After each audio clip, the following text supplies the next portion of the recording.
Of all the things that voters should be worrying about, why is Donald Trump working at McDonald's grabbing the most attention? Welcome to America Uncovered. I'm Chris Chappell. American voters are absolutely scared out of their minds, and they have good reason to be. They're worrying about things like the economy, the migrant crisis, homelessness, war, and if GTA 6 is actually coming out next year, or if it'll be delayed for the 98th time. With all these massive issues hovering over our heads, people are demanding change, and they'll get their chance with the US election coming up. So, what is it that the media focused on this week? Was it the war? Maybe the migrant crisis? No. It was far more important than those minor issues. It was Trump's McDonald's stunt. I'm looking for a job, and I've always wanted to work at McDonald's. I never did. I'm running against somebody that said she did, but it turned out to be a totally phony story. So, President Trump! well, that's a good-looking group. Hello, everybody. Crazy! I'm having a lot of fun here, everybody. Look at all the fake news of it. Uh-oh, look at all those oily fries. They better not have seed oils. I hear that RFK Jr. ain't a fan. Maybe the Grimace will be the next dead animal he transports in his car. Is the Grimace considered an animal? So at a time when we're clearly facing a critical election and insane societal problems, this was what people needed to focus on who worked at McDonald's? The media was treating this as though it was the most pressing matter to worry about. Forget street crime, who cares about drive-bys when we can argue over drive-thrus? And even when it comes to something as simple as a presidential candidate working in a fast food joint, turns out we are living in parallel universes. If you only hear from Trump supporters, you'd get the impression that Trump's visit to McDonald's proved his credentials as the people's president. And of course, Trump working at McDonald's clearly makes him a better president than Kamala Harris. Because forget foreign and economic policy, the only issue that really matters is how many ketchups the candidate would put in the bag. 6? Clearly they're a populist. On the other hand, if you only heard from Trump's critics, you'd get the impression that he opened Pandora's box simply by stepping behind the drive-thru window, like he was in cahoots with the Hamburglar. Of course, it's not just politicians and political pundits who have so much to say about such a nothing burger, or a Trump burger in this case. How could we ever forget the trusted media outlets obsessing over this? Like seriously, the amount of coverage of Trump's staged McDonald's visit is just as unhealthy as the food Trump was serving. You know, it's an odd thing when media from both the left and the right can't help but obsess over something like a quick stint at McDonald's. Come on, haven't people learned that too much McDonald's ain't good for you? And because it's an election year, it's extremely important to make sure the candidates are qualified for running the country, which is why the media has also focused on Kamala's tenure at McDonald's. That is my president! Do you work at a McDonald's? Because Harris not working at McDonald's is the real issue Americans care about. Politics went from Ronald Reagan to Ronald McDonald.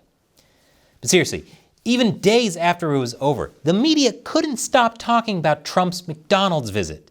And given how much attention spans have shrunk, I'm surprised people still had enough interest to keep talking about it. Rocket boosters coming back to Earth and being caught for the first time in human history.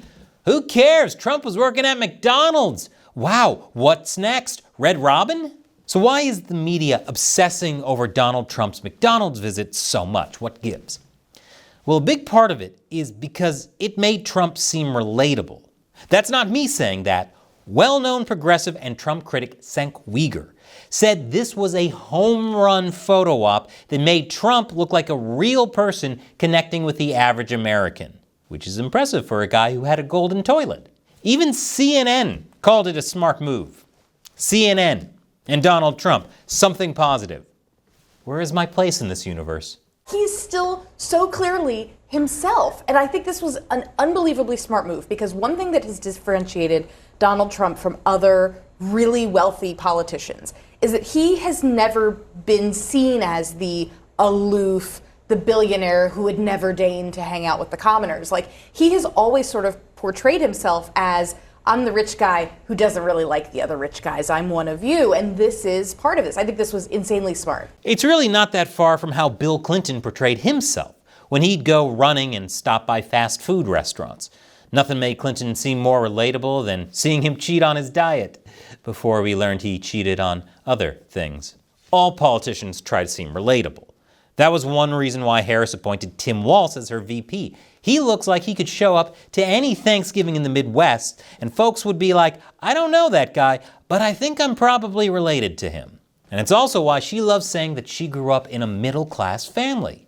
So I was raised as a middle-class kid.